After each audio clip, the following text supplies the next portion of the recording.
Bismillahirrahmanirrahim. Assalamu alaikum students. So today we are going to study about one of the very important topics in the biology, FSC and as well as for the MDK, that is a gene expression. Okay.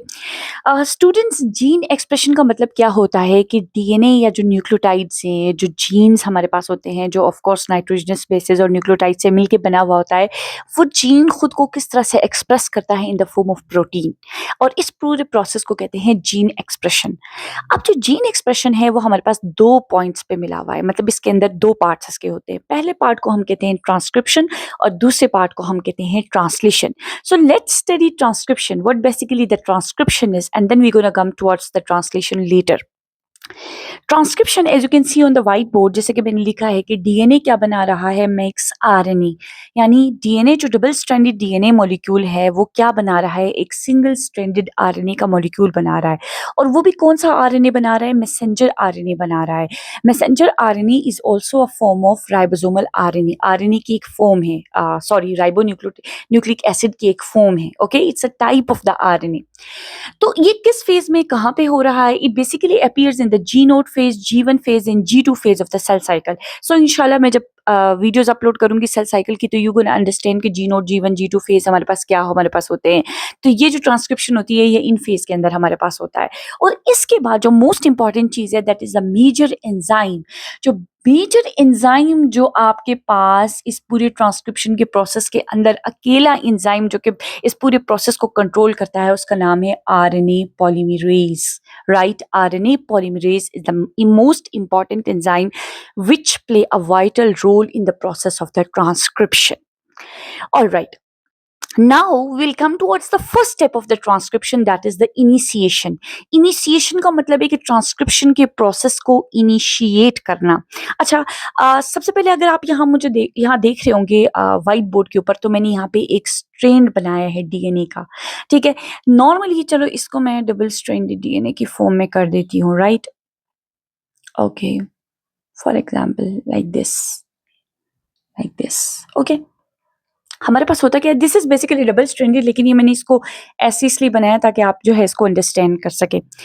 Normally होता क्या है, transcription करने के लिए एक regulatory portion चाहिए होता है, एक मेजर साइट चाहिए होता है डीएनए का, जहाँ पे ये आरएनए पॉलीमरेज आके खुद को क्या करे, अटैच करे। ठीक है, और उस अटैचमेंट के लिए भी एक रीजन होना चाहिए, रेगुलेटरी रीजन, जो कि प्रॉपरली जो है वो उस आरएनए पॉलीमरेज की हेल्प करे कि हाँ जी, यहाँ आप प्रोसेस को कंप्लीट कर सकते हो। वो रीजन जहाँ आरएनए पॉलीमरेज आके खुद को अटैच करता है, उस रीजन को कहा जाता है प्रोमोटर रीजन। ठीक है, यानी वो वहां पे उस रीजन के ऊपर आके खुद को अटैच कर सकता है। अब जाहिर सी बात है, आरएनए पॉलीमरेज जो है वो उसने डीएनए में से आरएनए बनाना है, आरएनए सिंगल स्ट्रैंडेड है, तो वो दोनों स्ट्रैंड्स ऑफ डीएनए को यूज नहीं करता, वो just single strand of DNA को यूज करता है। तो वो क्या कर रहा होता है, आरएनए पॉलीमरेज, फॉर एग्जांपल ये आपके पास एंजाइम है आरएनए पॉलीमरेज, ये चल रहा होता है डीएनए के ऊपर, देख रहा होता है डिफरेंट बाइंडिंग सीक्वेंसेस को, जहां पे ये इजीली जाके खुद को क्या कर सके, खुद को बाइंड कर सके। जो प्रोकैरियोट्स के अंदर दो बाइंडिंग रीजन्स होते हैं, जो कि थ्रू एक्सपेरिमेंट और रिसर्च से पता चला। पहला जो बाइंडिंग उसके पास साइट होता है, that is the TATA sites, टाटाट। ठीक है, इसको मैंने वैसे अपनी इजीनेस के लिए मैंने इस तरह से इसको याद किया था कि टाटाट ये सीक्वेंस होता है। अब ये जो टाटाट सीक्वेंस होता है, इसके आगे लिखा जाता है, ये जो टाटाट सीक्वेंस होता है, इसके आगे लिखा जाता है कि ये -10 सीक्वेंस होता है। इसका क्या मतलब है, यानी यहाँ पे ट्रांसक्रिप्शन का प्रोसेस स्टार्ट होने जा रहा है, यहाँ से आगे ट्रांसक्रिप्शन स्टार्ट होगा, मगर इस जगह से 10 सीक्वेंसेस, 10 बेसिस को आप पीछे आ जाओ, -10 मतलब पीछे आओ, 1 2 3 4 5 6 7 8 9 10, तो इसका मतलब यहाँ पे जो आरएनए पॉलीमरेज ये आके खुद को क्या कर देगा, अटैच करेगा। This would be the binding site of the RNA polymerase. बिल्कुल इसी तरह एक और साइट हमारे पास होता है जिसको हम लोग बोलते हैं टीटी गाका, जो मैंने अपने इजीनेस के लिए याद किया है, आप इसी तरह कर सकते हो। That is for example -35 sequences को कहा जाता है। -35 सीक्वेंस का मतलब ये है कि जहां से ट्रांसक्रिप्शन स्टार्ट होने वाला है उससे इतने 35 बेसिस आपने पीछे आना है। देखिए यहाँ कुछ भी हो सकता है, एडेनिन भी हो सकता है, थाइमीन भी हो सकता है, गुआनिन भी हो सकता है, साइटोसिन भी हो सकता है, दिस इज डीएनए। लेकिन आपने -10 सीक्वेंसेस को छोड़ के पीछे आना है, यहाँ पे आरएनए पॉलीमरेज अटैच होगा। In the same way -35 sequence का मतलब है कि 35 आपने बेसिस को छोड़ के पीछे आना है, तो इस पॉइंट पे क्या होगा, आरएनए पॉलीमरेज खुद को जो है वो क्या करेगा, अटैच करेगा। So this is how the RNA polymerase starts the process of the initiation. Initiation RNA का बनना, मैसेंजर RNA का स्टार्ट इस पॉइंट से होगा, बट अटैचमेंट यहाँ होगी। अब यू वुड अंडरस्टैंड कि यू वुड थिंक कि क्यों ऐसा है, इतना जो सीक्वेंस बीच में जो जगह है ये खाली क्यों है। जस्ट बिकॉज आरएनए पॉलीमरेज ने अकेले ही इस डीएनए को अनवाइंड करना है, उसने अकेले ही बेसिस को तोड़ना है, उसने अकेले ही न्यूक्लियोटाइड्स का न्यू एक मैसेंजर आरएनए का स्ट्रेन बनाना है, तो वो ज़रा दूर खुद को अटैच करता है, ताकि ये जो पूरा प्रोसेस है जो मैं स्टार्ट करने जा रहा हूँ, इस डीएनए को जहाँ से मैं खोल रहा हूँ और ये जो बेसिस में अलाइन कर रहा हूँ, इनको तोड़ रहा हूँ, वो प्रोसेस बिल्कुल परफेक्ट होना चाहिए।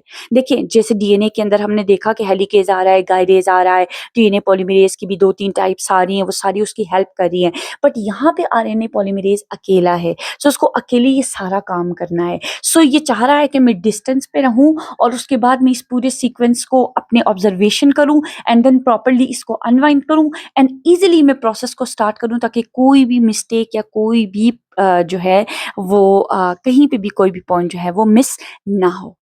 तो can you understand the concept कि ये हम -10 सीक्वेंसेस या -35 क्यों लिखते हैं।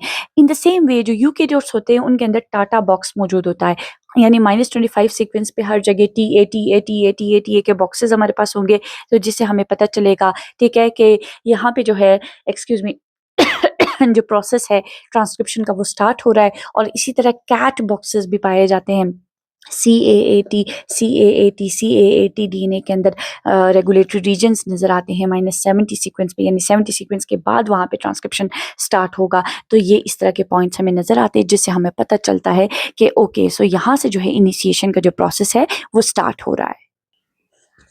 All right, students, as you can see on the board, मैंने यहाँ पे एक डायग्राम आपके लिए बनाया है, which is the diagram of the RNA polymerase, right? RNA polymerase के बेसिकली 4 मेजर पार्ट्स हमारे पास होते हैं। एक तो इसके पास 2 अल्फा चेन्स हमारे पास होते हैं और 2 बीटा, ठीक है।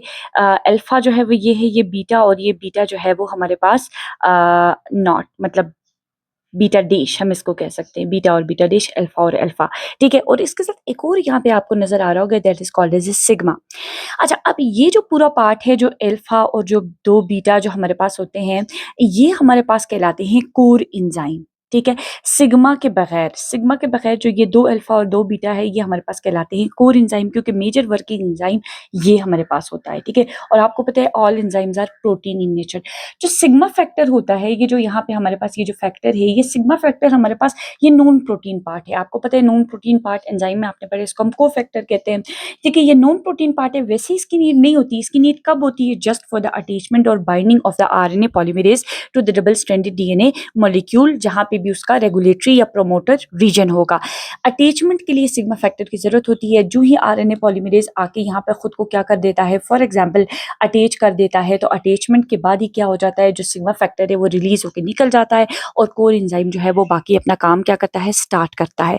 तो इसीलिए this core enzyme is very important, क्योंकि जो आरएनए पॉलीमरेज का कोर एंजाइम है वो सारा काम खुद करता है, अनवाइंडिंग से लेके बोन्स को तोड़ने से लेके और पूरी की पूरी जो है वो 5 to 3 एंड पे जो है वो न्यूक्लियोटाइड की एडिशन तक ये सारा काम जो है ये खुद कर लेता है। Before watching this video, it is very important for you all to watch the video of the DNA replication. जब डीएनए रेप्लिकेशन में आप पढ़ेंगे सारी चीज़ें, देन यू गोना अंडरस्टैंड, और आप कंपेयर कर सकेंगे डीएनए रेप्लिकेशन को और ट्रांसक्रिप्शन को भी, और इवन ट्रांसक्रिप्शन और ट्रांसलेशन को भी। So this is how the RNA polymerase works. और नॉर्मली हमारे पास ये होता है कि प्रोकैरियोट्स के अंदर we have only one kind of RNA polymerase, एक ही तरह का होता है, जबकि यूकैरियोट्स के अंदर हमारे पास 3 तरह के आरएनए पॉलीमरेजेस होते हैं। एक हमारे पास होता है आरएनए पॉलीमरेज 1, एक हमारे पास होता है आरएनए पॉलीमरेज 2, और तीसरा हमारे पास होता है आरएनए पॉलीमरेज 3। सो दिस ये तीनों आरएनए पॉलीमरेजेस हमारे पास यूकेरियोट्स में पाए जाते हैं। तो आरएनए पॉलीमरेज 1 हमारे पास बनाता है एक इम्पॉर्टेंट आरएनए जिसको हम कहते हैं ribosomal RNA. This is very important क्योंकि ये every time they ask you this question, ठीक है? और ये बहुत कन्फ्यूजिंग भी होता है, सो आप भूल जाते हो। Always remember 1 makes the ribosomal RNA, 2nd makes the messenger RNA and the RNA polymerase 3 makes the transfer RNA. So this is very very important. So इसी तरह से हमारे पास जो है ना इनिशिएशन का जो प्रोसेस है वो होता है। नाउ वी गोना स्टडी कि किस तरह से सेकंड प्रोसेस हमारे पास जो है वो आरएनए पॉलीमरेज कैरी आउट करता है। और इससे पहले इट इज़ वेरी इंपॉर्टेंट आपको ये चीज़ बताना, इंशाल्लाह I will tell you in the next process के जो हमारे पास आरएनए पॉलीमरेज होता है वो इंडिपेंडेंटली काम कर रहा है। It no needs no primer to start the reaction और making anything. It needs no gyrase, no helicase to breaks the bond. It's the independent and the only जो है वो हमारे पास एंजाइम है जो कि अपना पूरा प्रोसेस एक साथ करता है। I will be adding the picture of RNA polymerase जो है वो enzyme in the slide so you can see easily कि what kind of polymerase or the kind of the enzyme it is. So we'll be heading towards the next process of the RNA transcription. Student, there is one more thing which is very important to make you understand, that is के एक term आया है आपके पास होलो enzyme का, ठीक है? जैसे कि मैंने आप लोगों को बताया था कि for example this is RNA polymerase, right? और इसके पास फॉर एग्जांपल एक जो है वो बीटा है और दो बीटा है और इसके पास दो अल्फा जो है वो चेन्स हैं, right? So for example, right, so ये हमारे पास आरएनए पॉलीमरेज है और हमने कहा था ये जो पॉइंट है this is the sigma factor. जो सिग्मा फैक्टर है वो हमारे पास होता है, आपको पता है this is a non protein part, ठीक है? और नॉन प्रोटीन पार्ट को हम हमेशा कहते हैं क्या? कोफैक्टर, जो कि एंजाइम के साथ अटैच होता है, ठीक है?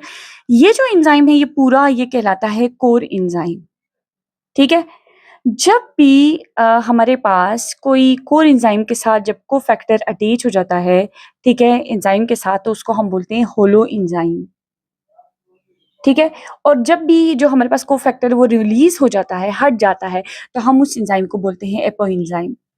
So you will be study this in the videos of the enzymes, but still क्योंकि sometimes it is also mentioned कि किस तरह से हमारे पास जो आरएनए पॉलीमरेज है वो होलो एंजाइम बनता है और किस तरह से वो एपो एंजाइम बनता है।